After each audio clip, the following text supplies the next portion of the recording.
अगला सवाल अपने पास है, क्या मासिक एसआईपी, आमतौर पे ज़्यादातर लोग मासिक एसआईपी ही करते होंगे, हर महीने पैसा कटे, हर महीने 1 तारीख को या 5 तारीख को या 7 तारीख को ऐसी तारीख तय कर लेते होंगे कि हर महीने इतना पैसा कटेगा।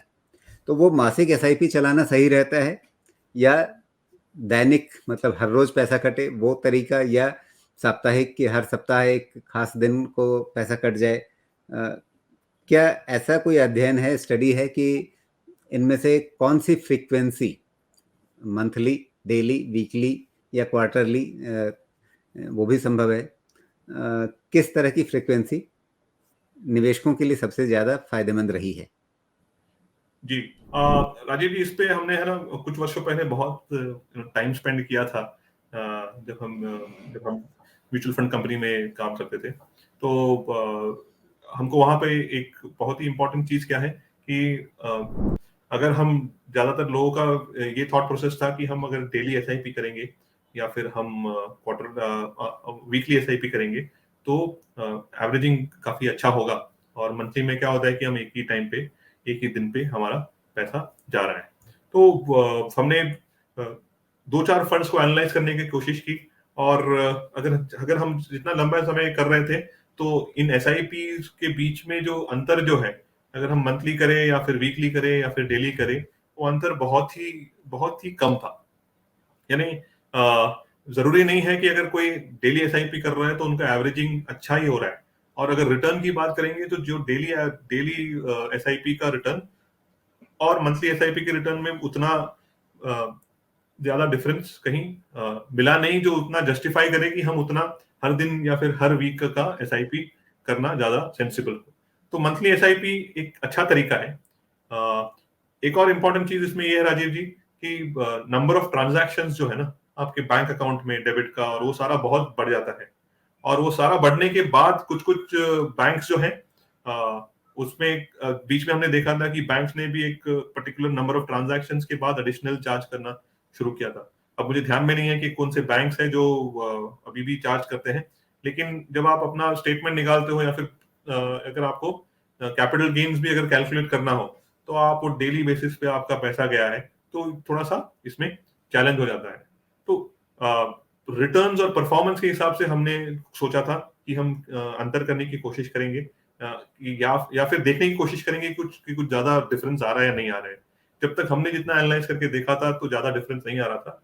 और मंथली एसआईपी एक अच्छा तरीका है, लेकिन समझ लीजिए जैसे हम बात कर रहे थे कि मुझे 5 या 6 फंड्स में निवेश करना है, तो मैं उन 5 या 6 फंड्स को अलग अलग दिन पे निवेश कर दूं। तो किसी को 5th को कर दिया, किसी को 8th को कर दिया, किसी को 10th को कर दिया। ठीक है, उस तरह से आप करेंगे तो एक अच्छा तरीका है। उस सभी फंड में डेली करके या फिर वीकली करके उतना ज्यादा ये करने की जरूरत नहीं है। जी। लंबे समय में रिटर्न्स आपका तो आप ये कह रहे हैं कि मान लीजिए हमने ABCDE 5 फंड चुने हैं, और मतलब उन सब फंड में सीधे महीने की 5 तारीख को सारे पांचों फंड में पैसा एक साथ चला जाए। उसके बदले हम ये भी कर सकते हैं कि पहले हफ्ते में, दूसरे हफ्ते में, तीसरे हफ्ते में, चौथे हफ्ते में, इस तरह से अलग अलग तारीख को वो पैसे कटें। जी, तो लेकिन आपको बेटर रहता है। मैं इसको इस रूप में देखना चाह रहा था कि क्या ये चीज रिटर्न के पर्सपेक्टिव से नहीं, बल्कि आपकी आमदनी कितनी फ्रीक्वेंसी पर आती है, ये उसके आधार पर तय होना चाहिए। मान लीजिए मैं सैलरीड पर्सन हूँ, वेतन का पैसा हर महीने मेरे पास 1 तारीख को आता है, तो मैं 1 तारीख से थोड़ा सेफ डिस्टेंस लेकर के 5 तारीख को या 7 तारीख को मैं अपनी एसआईपी की डेट तय कर देता हूँ। और फिर वहाँ पर मैंने अगर 5 फंड में रखा है तो पांचों फंड में एक साथ पैसे कट जाएं, क्योंकि पड़े रहेंगे और मैं इंतजार कर रहा हूँ कि वो टाइम डिफरेंस बनाने के लिए मैंने 5 तारीख, 10 तारीख, 15 तारीख, 20 तारीख इस तरह की डेट अगर तय कर दी, और पता चला कि 20 तारीख को जिसकी इंस्टॉलमेंट आनी है उससे पहले मेरे पैसे खर्च हो गए कहीं, तो बढ़िया है कि जितने पैसे सैलरी के आए हैं अकाउंट में सब कट जाएं एक साथ 5 तारीख को। फिर जो पैसे बचेंगे मेरे सामने मजबूरी रहेगी, मेरे सामने अंकुश रहेगा कि मैं उसी पैसे में से, जो बचे पैसे हैं उसी में से खर्च करूं। दूसरा, अगर मान लीजिए एक उदाहरण है कि कोई दुकानदार है, किराने की दुकान है, उसके पास हर रोज पैसे आ रहे हैं। अगर वो ये सेट कर ले कि हर रोज मेरे खाते में पैसे जमा हो रहे हैं, पड़े रहेंगे तो कहीं खर्च हो जाएगा, उससे बढ़िया है कि हर रोज पैसे कट करके म्यूचुअल फंड में जाते रहें। क्या उसके लिए डेली एसआईपी बेहतर तरीका हो सकता है या वीकली एसआईपी? देखिए, एसआईपीज़ जो है ना राजीव जी, वो आपको डिसिप्लिन्ड इन्वेस्टर बनाता है। तो मैं आप जो पहला वाला जो एग्ज़ाम्पल दे रहे थे, मैं उस पे टच बेस करूँगा कि मेरा मेरा मेरा सैलरी जो है वो पहले तारीख को आ गया और मैं 5 दिन वेट करूँगा और सोचूँगा कि 5th या 7th को मेरे सारे एसआईपीज़ एक साथ ही चले जाएँ, ठीक है? कोई प्रॉब्लम नहीं है उसमें, लेकिन समझ लीजिए अगर आपको थोड़ा-सा आपको इन्वेस्टमेंट जो है वो एक ही दिन पे सारा पैसा एक साथ नहीं डालना है और उसको शायद से 2 या 3 या 4 दिन में डालना है, तो आप बेशक उसको 5th को कीजिए, 7th को कीजिए, 8th को कीजिए, 10th को कीजिए, ठीक है? बेसिकली पॉइंट ये है कि आप एक ही दिन पे सारा पैसा नहीं डाल रहे हैं उस महीने में, आप उसको थोड़ा-सा स्प्रेड अक्रॉस कर रहे हैं, ठीक है? दूसरा एग्ज़ाम्पल जो आपने दिया जो कोई व्यापारी है जिनका हर हर दिन जो इनकम है वो आता है। अ, अ, आप फॉलो तो कर सकते हैं, लेकिन at the end of the day SIPs जो है राजीव जी वो आपके बैंक अकाउंट से कटता है। तो अगर आप उस पैसे को थोड़ा-सा समय के लिए जमा करके रखें और उसको आप मंथली बेसिस पे अगर आप निवेश करना चाहें, तो वो भी एक अच्छा तरीका हो सकता है। जी, तो ज़रूरी कुल नहीं है। मिलाकर के ये समझ में आ गया कि आप मंथली एसआईपी की तरफ ही, चाहे वो सैलरीड पर्सन हो या डेली इनकम वाला पर्सन हो, आपको लगता है कि मंथली एसआईपी ही बढ़िया तरीका है। पैसे बैंक में इकट्ठा होते रहने दीजिए, महीने में एक बार पैसे चले जाएँ, उसका हिसाब-किताब रखने में आसानी होगी। जी, बिल्कुल। जी, इसी से जुड़ा हुआ एक सवाल हमारे एक दर्शक हैं उनकी तरफ से आ रहा है कि क्या कोई एसआईपी का ऐसा दिन है, कोई ख़ास तारीख महीने की, जब उस दिन अगर एसआईपी तय की जाए तो स्टैटिस्टिक्स के हिसाब से मान लीजिए 1 तारीख को आप कर रहे हैं या 7 तारीख को कर रहे हैं या 5 तारीख को कर रहे हैं। क्या कुछ इस तरह का भी लेखा-जोखा हुआ है, डेटा बना है या स्टडी हुई है कि अगर आप 1 तारीख को करते हैं या 7 तारीख को करते हैं तो दोनों में से किसमें आपको ज़्यादा फ़ायदा मिलने की संभावना है?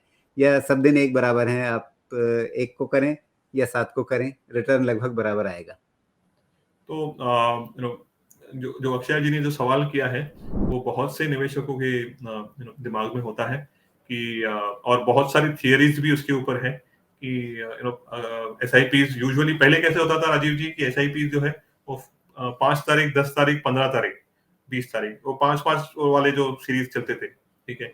वही टाइम पे होता था। तो वो टाइम पे बहुत सारे निवेशक ये बात करते थे नहीं 5th का नहीं करना चाहिए क्योंकि 5th को सारे इंडस्ट्री में पैसा आता है, ठीक है? तो ऐसे मल्टीपल थियरीज है। आज के दिन पे जो है एसआईपीज़ आप किसी भी दिन का एसआईपी आप चूज़ कर सकते हो, ठीक है? तो उसका और उस समय भी अगर 5th को आ रहा है या फिर 10th को आ रहा है, कोई स्टैटिस्टिक्स नहीं है ठीक है? जो ये कहेगा कि अगर आपने एसआईपीज़ अगर 5th का ही एसआईपी किया है, तो आप ज़्यादा फ़ायदेमंद रहे हो, ठीक है? एसआईपीज़ में ऐसा कोई कॉन्सेप्ट नहीं है। एसआईपीज़ का सिंपल सा कॉन्सेप्ट है कि मुझे एक एक डिसिप्लिन्ड मैनर से और एक कन्वीनियंस से इस पैसे को निवेश करना है। मैं उस पैसे को अगर हर महीने के इसमें अराउंड 4-5 दिन के हिसाब से मैं उसको स्प्लिट कर दूँ और उस पैसे को मैं रेगुलरली इन्वेस्ट करता रहूँ। जो हम कहते हैं ना Rajiv ji, it is more important to give time to the market rather than timing it, ठीक है? वो बिल्कुल उसमें सही चलता है। ऐसा कोई स्टैटिस्टिक्स नहीं है अक्षया जी कि कोई पर्टिकुलर डे पे अगर आपने एसआईपी किया, तो वो आपके लिए हमेशा सही चलता जाएगा। बिल्कुल। तो तारीख चुनने से कोई ख़ास फ़ायदा नहीं मिलने वाला है और अ अ, आप हर रोज़ करना चाहें, हर हफ़्ते करना चाहें, फ्रीक्वेंसी बढ़ा देने से भी कोई बहुत फ़ायदा नहीं मिलने वाला है। मासिक एसआईपी चलाते रहें और कोई भी अपनी सुविधा के हिसाब से एक दिन चुन लें, कोई दिक्कत नहीं। अगर आपके अलग-अलग 5-6 फंड हैं जिनमें आप एसआईपी कर रहे हैं, तो उनके बीच में थोड़ा-बहुत 1-2 दिन का अंतर रख कर के आप चलें, तो भी ठीक है। ये सब तरीके एसआईपी की तारीख तय करने के लिए आप चुन सकते हैं।